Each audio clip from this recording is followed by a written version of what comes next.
안녕하세요.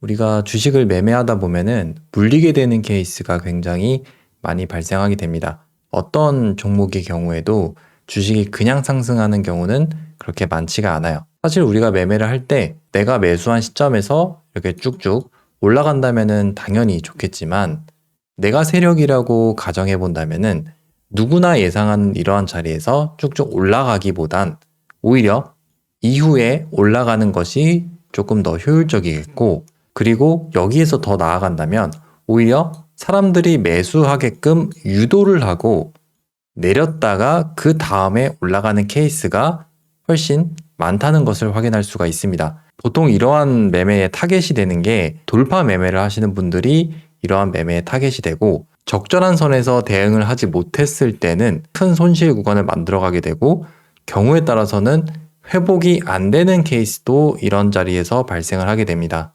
그래서 내가 매매를 할 때 사람들이 많이 몰려드는 자리가 과연 어떤 자리인가, 이거를 먼저 판단을 해야 되고, 그러한 자리를 피해서 내가 매매를 하게 됐을 때 비로소 내가 다른 투자자와 다른 방식으로 매매를 접근할 수 있고, 그렇게 매매를 하게 됐을 때는 비약적으로 계좌가 변화하는 것을 느끼실 수가 있을 거예요. 지난 두산 에너빌리티의 흐름을 보시면 이러한 구간에서 상승 구간이 발생을 하게 되었고, 이렇게 갭이 뜨는 캔들이 하나 발생하게 됩니다. 당연히 이러한 캔들은 앞에 매물대를 돌파하기 위해서 가격을 소화해주는 흐름에 해당하겠지만, 이러한 자리에서 굉장히 많은 투자자분들이 따라 들어오게 되고, 두산 에너빌리티의 경우에는 그래도 이러한 케이스는 굉장히 양반적인 흐름이라고 생각하시면 됩니다. 경우에 따라서는 정말로 큰 손실 구간을 만들어낸 다음에 그 뒤에 이렇게 움직이는 케이스가 많아서 내가 공략을 하는 데 있어 이러한 부분들은 반드시 지양하시는 게 필요합니다. 최근에 두산 에너빌리티가 다시 이러한 구간을 만들어내게 되면서 앞에 매물대를 도전하는 흐름에서 파동들이 발생을 하게 됐는데, 여기에서 굉장히 많은 투자자분들이 따라 들어오면서 매수를 하셨을 거라고 생각을 합니다.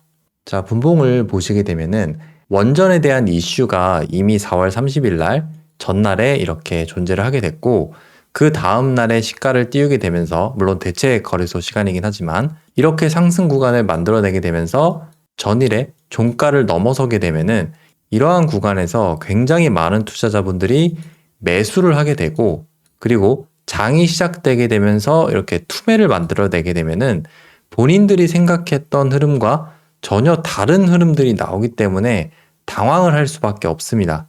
그리고 이렇게 많은 투자자들이 매수를 해서 물리게 되면은 이후에 물론 바로 가는 케이스도 존재하겠지만, 경우에 따라서 이렇게 악재를 받았을 때는 오히려 더 큰 하락을 만들어내게 되면서 손실 구간이 굉장히 깊어질 수가 있습니다. 그래서 내가 매수를 할 때 악재가 발생하면서 갑자기 주가가 우르르 떨어지는 경험을 하셨다면은 보통은 사람들이 많이 몰리는 구간 이후에 이러한 케이스가 발생하는 경우가 많을 거예요.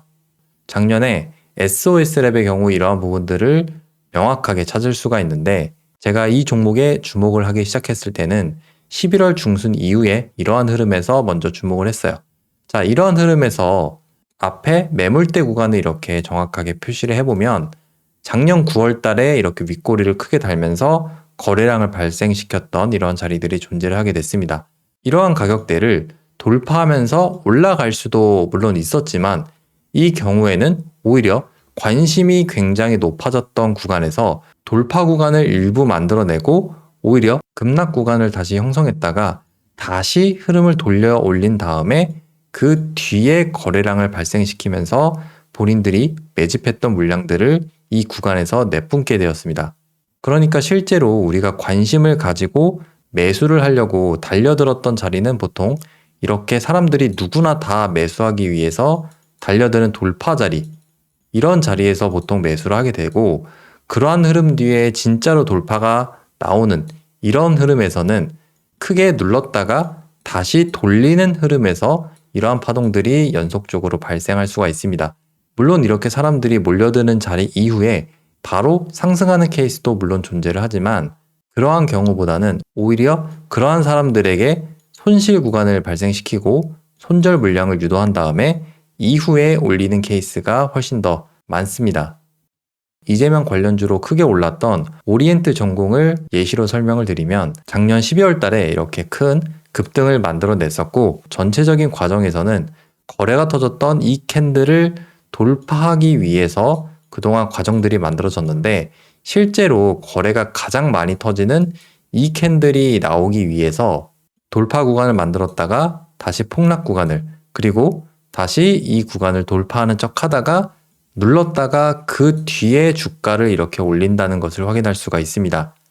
물론 이런 자리 이후에 바로 연속적으로 상승을 할 수도 있겠지만 일단 가장 중요한 거는 내가 이런 자리에서 매수를 할 이유는 전혀 없다는 거예요. 실제로 매수를 하더라도 그 이전에 매수를 하시거나 아니면 충분히 하락을 하고 멈추는 과정들 또는 돌리는 과정에서 매매를 하더라도 이미 상승 구간을 만들어낸 이러한 구간에서 매매를 하시게 되면은 결국에 손실을 볼 수밖에 없다는 거죠. 물론 그러한 고점 구간에서는 변동성이 발생할 수밖에 없기에 이러한 자리에서 단타 매매는 가능할 수도 있습니다. 하지만 내가 그러한 단타 매매에 익숙하지 않다면 이렇게 남들 다 매수하고 세력 입장에서도 개인 투자자들에게 물량을 넘기는 그러한 자리에서 같이 매수를 하시게 되면은 결국에 손절을 하지 못했을 때는 큰 손실 구간을 가져갈 수밖에 없고 내가 매도하니까 올라가는 케이스가 이런 데서 발생할 수밖에 없어요. 내가 매도를 하니까 올라가는 거는 결국에 내가 매수했던 자리가 세력들 입장에서는 따돌리기 위해서 만들었을 자리일 가능성이 매우 크고 내가 높은 자리에서 매수를 했기 때문에 조정이 나오더라도 상대적으로 큰 손실 구간을 가져갈 수밖에 없습니다. 보통 10% 이상 손실 구간이 발생하게 되면은 본인 매매가 틀렸다고 생각을 하기에 손실에 대한 압박감이 굉장히 커지게 되고 또 특정한 지지선 구간을 이탈하게 됐을 때는 누구나 다 손실 구간으로 진입을 하기 때문에 심리적으로 쉽게 흔들리게 돼서 매도를 빨리 진행할 수도 있습니다. 그래서 우리가 매매를 할 때는 이러한 상승 구간에서 매매를 하면서 세력들이 개인 투자자들을 몰아넣는 구간이 아니라 하락 구간이나 아니면 그러한 구간 이후에 다시 돌리는 흐름에서 매매를 하게 됐을 때는 좋은 수익 구간을 가져갈 수가 있다고 생각을 합니다. 아무리 못해도 그러한 상승 구간에 따라 사지만 않는다면은 지금보다 훨씬 더 나은 매매를 하실 수 있을 거라고 생각을 합니다. 그래서 오늘은 세력들이 개인 투자자들에게 수익을 주지 않기 위해서 만드는 구간에 대해서 한번 말씀을 드려보았고 다음에는 다른 내용으로 찾아뵙도록 하겠습니다.